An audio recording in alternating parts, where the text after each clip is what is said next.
This is Seawolves. Storm? Or not. Here's a greeting you haven't heard for a few weeks. Good sunny morning, Seawolves. I'm Christine Kelly, and we have got some big news in the university world. But first, let me remind you that this broadcast is a joint effort of students from the School of Communications and Journalism and their comrades at the School of Atmospheric and Marine Sciences. Now, speaking of science, let's talk about the Nobel Prize. One of our sister institutions down the road, the University of Pennsylvania, must be giddy this morning. Two of their scientists, Professor Katalin Kariko and researcher Drew Weissman, have just won the Nobel Prize in Medicine. They call themselves an odd couple with an interesting backstory, as they explain in this video from UPenn. Everybody who knows us knows that we are very different.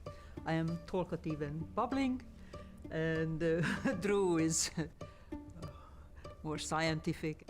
You are coming from A to B in a straight line, and I am A to B like that. You told me that. Yeah. But we try to go to the same place. It's actually funny the way Katie and I met. Back in those days, the only way you could read journal articles is you had to photocopy them out of the journal. And we would fight over the copy machine to be able to read articles. And we started talking and comparing what each other did. I was working with RNA, and I learned all of the immunology from you. We started working on RNA to try and understand why it was so inflammatory. We were both completely open-minded. Any data that we didn't understand, and there was a lot of it, we sat down, we kept doing experiments, we kept getting results, we kept getting excited by the results. Middle of the night, submitting grants, and 2 o'clock, 3 o'clock in the morning, sending each other, and you are still up, and I'm still up. We couldn't have come to the result without both of us being involved. I was making the RNA, and Drew was checking whether it is immunogenic, not immunogenic. Then he gets the data, and we lean over, and we try to understand and make sense. And boy, did they make sense. Their discoveries showing how mRNA works contributed directly to the unprecedented rate of vaccinations against COVID-19. It's vital science with an extremely practical application. I wonder if, when they were starving graduate students, they dreamed of winning $1 million for their scholarly work. Oh, yes. And with the name Nobel Prize attached to it. For me as an undergrad, $1 million might help me pay off some of my student loans. Now, clearly winning the Nobel Prize means a great day for any university, so let's see if the weather is great at our university. Let's go to our up-and-coming meteorologist for our one day, John Tafe. John? Thanks, Christine. Today we have absolutely beautiful weather. The sun is out and we will have a high of 75 degrees. The low will be around 57 degrees under more clear conditions. The wind will be around 10 miles per hour from the north.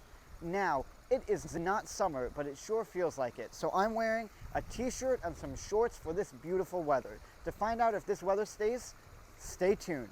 Back to you at the studio. Thanks, John. Last week's rain was downright biblical, especially if you saw the waterfalls in the subway. But out of California, we have news that's not so dramatic, but extremely important. Governor Gavin Newsom has appointed LaFonza Butler to fill the Senate seat of the late Dianne Feinstein. Butler will serve until at least 2024. Feinstein was a pillar of the centrist Democratic establishment. She supported the invasion of Iraq, but she also authored the first ban on the sale of assault weapons, which was not renewed due to her frustration. LaFonza Butler, on the other hand, is on the left of her party, having headed Emily's List for 2 years. And she will be the first openly declared black lesbian to serve as United States Senator. Now that's a change. And speaking of change, look at our weather. John Tafe told us that it's finally sunny. Now let's get some more detail. Here's Chelsea Trong with the 7-day. Chelsea? Thanks, Christine, and a happy October to you, Seawolves. It's the start of the spooky season, and Mother Nature has blessed us with a beautiful view of Port Jefferson, courtesy of EarthCam. Today is a sunny day with a high of 75 and a low of 57. Tomorrow, there will be a slight haze with a high of 78 and a low of 62. On Wednesday, there will be a high of 76 and a low of 59.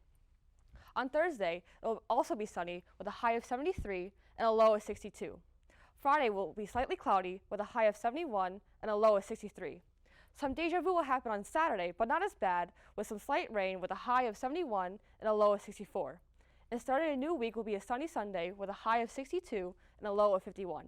Enjoy the first week of October and the great weather while it lasts. Back to you, Christine. Thanks, Chelsea. So it turns out we have a Good News Monday. A Nobel Prize in Medicine for only the 13th woman in history, a black lesbian senator, and, gasp, actual good weather. Let's hope the news stays good for a few minutes. Now, just a reminder, we'll be off next week because we are finally getting fall break, and heaven knows we need that. So we'll be back on October 16th. And that's all we have for today. And thank you for tuning in, Seawolves. This is Christine Kelly signing off.